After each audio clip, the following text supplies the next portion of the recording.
Hi students, so today we're going to talk about adding some lettering design to our action paintings.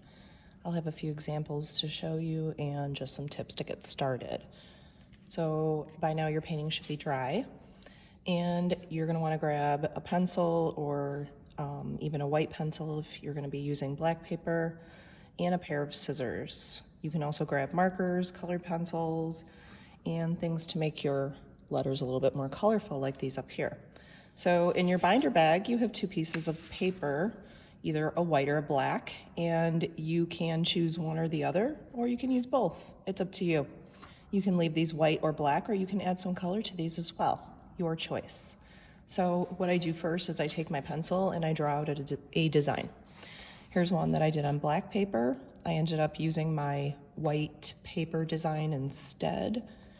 And this one I used a white colored pencil so that I could see my lines on black paper. Now, one trick while you're cutting things out, if you have any negative spaces in your letters, like I have in the J here, you can actually color those in and create the illusion of a hole that you don't have to cut out.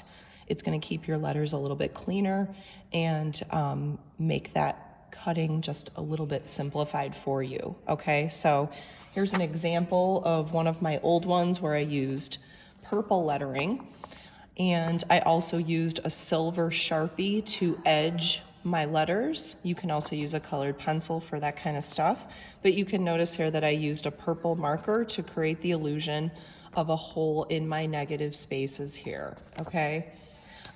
Here's just another couple of examples that are a little older. This one here, the artist used both black and white paper, and they cut out similar letters and then just skewed them a little bit to create what looks like a drop shadow.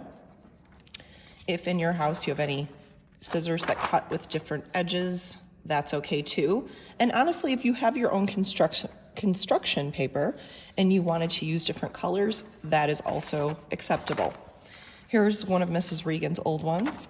She's used black lettering. She did cut these out, but she did use a yellow colored pencil here to add just a little bit of detail and make her lettering stand out.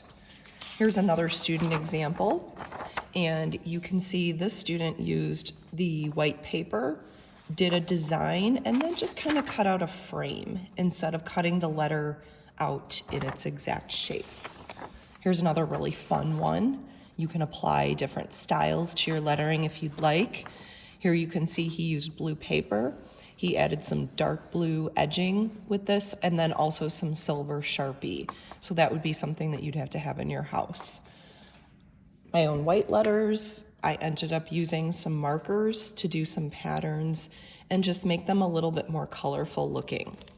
Now, if you find that your finished painting is too bumpy and it's going to be difficult to stick your letters down flat, you can do what I did here, and you can actually tape the letters to the front of your binder sleeve. Then you can put your painting in the pocket like this, and that way you don't have to glue the letters down, but you can kind of see what the whole thing looks like finished, okay? So please choose at least 2 letters. You're allowed to do more, but I'd like you at least to do 2. After you complete your lettering design, you can move on to the daily assignment today. Thank you.